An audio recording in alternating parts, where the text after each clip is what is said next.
Hello लोगोफोर, welcome बेक माय YouTube channel. नोंथांमोनखौ आंनि यूट्यूब चैनलाव फिन खेबसेयाव बरायफिननाय जाबाय। लोगोफोर, आं दिनै नोंथांमोननि सिगाङाव आथोन बिगियानजों सोमोन्दो थानाय टप 10 सोंनाय फिननाय लाना फैलायबाय।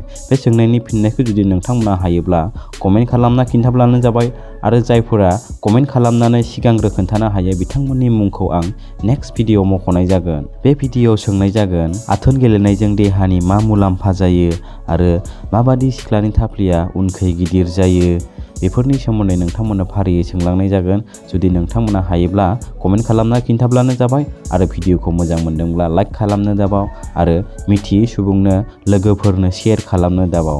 फैदो बिदिब्ला दिनैनि भिडिअखौ जागायदिनि।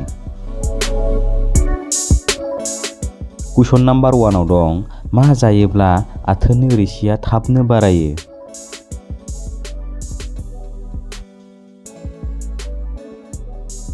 बेनि एन्सारा जागोन आमलाइनि रोसि लोङोब्ला थाबनो आथोननि रोसिया बारायो। कुइसन नाम्बार 2, बेसेबां बैसोनि हिनजावफोरा आखाइ आसि सोनानै बांसिन आथोन गोजोनो?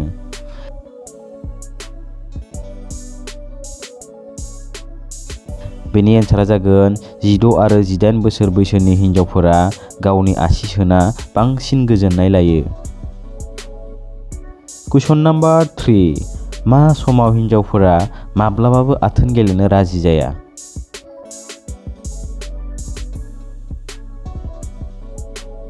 बेनि एन्सारा जागोन मासि जानाय समाव। कुइसन नाम्बार 4, आथोन गेलेनायजों देहानि मा मुलाम्फा जायो?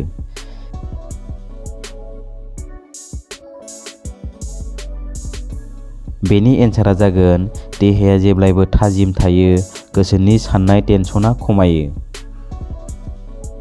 कुइसन नाम्बार 5, गोरबोआव थानायनिफ्राय सानबैसेनि उनाव गथ' जोनोम जायो?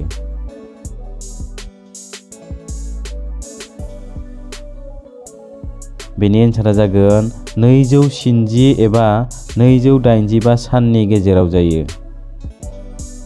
कुइसन नाम्बार 6, गोरबोआव थानाय समाव बेसेबां सानसिम आथोन गेलेनो हायो?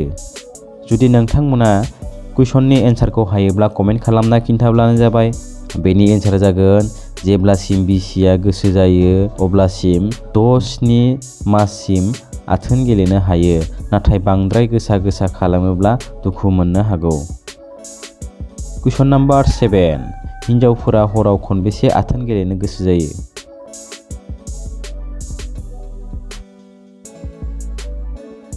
बेनि एन्सारा जागोन 2 बारनिफ्राय 3 बारसिम हिनजावफोरा आथोन गेलेनो गोसो जायो। कुइसन नाम्बार 8, जेब्ला हौवा हिनजाव सानैबो आथोन गेलेयो अब्ला बयनिख्रुइ सोर बांसिन गोजोननाय मोनो?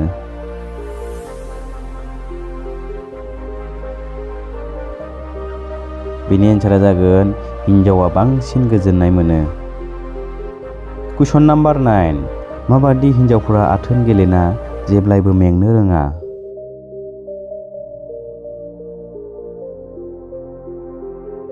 बेनि एन्सारा जागोन मोदोम फिसा हिनजावा आथोन गेलेना माब्लाबाबो मेंनो रोङा। कुइसन नाम्बार 10, माबादि सिख्लानि थाफ्लिया उनखै गिदिर जायो?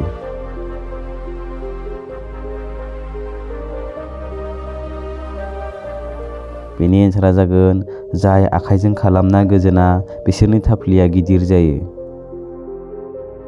लोगोफोर, दिनैनि टप 10 सोंनाय फिननाय कुइसन एन्सारा बेखिनियानोमोन। जुदि नोंथांमोना नायनानै एसेब्लाबो मिथियैखौ मिथिदोंब्ला अन्नानै लाइक खालाम आरो चेनेलाव गोदानै फैदोंब्ला जुदि नोंथांमोना दासिमबो साबस्क्राइब खालामाखैबा अन्नानै साबस्क्राइब खालामदो। लोगोसे आथोन बिगियानजों सोमोन्दो थानाय गियान एबा मिथिनो मोनि बाथ्राफोरखौ मिथिनो थाखाय खाथियाव थानाय बेल आइकनखौ अलाव थुना लाबानो जाबाय, जाहाथे गोदान भिडिअ लाबा नोंथांमोननिसिम सौहैयो। लोगोफोर, दिनै आं नोंथांमोननि सिगाङाव मोनसे कुइसन लाना फैलायबाय। बे कुइसननि एन्सारखौ जाय बिथाङा हायो आं बिथांनि मुंखौ नेक्स्ट भिडिअआव मख'नाय जागोन। दिनैनि कुइसना जाबाय हिनजावफोरखौ मा गाबनि गस्ला एबा जि गानोब्ला बयनिख्रुइबो समायना लुगैसुलिसिन नुयो?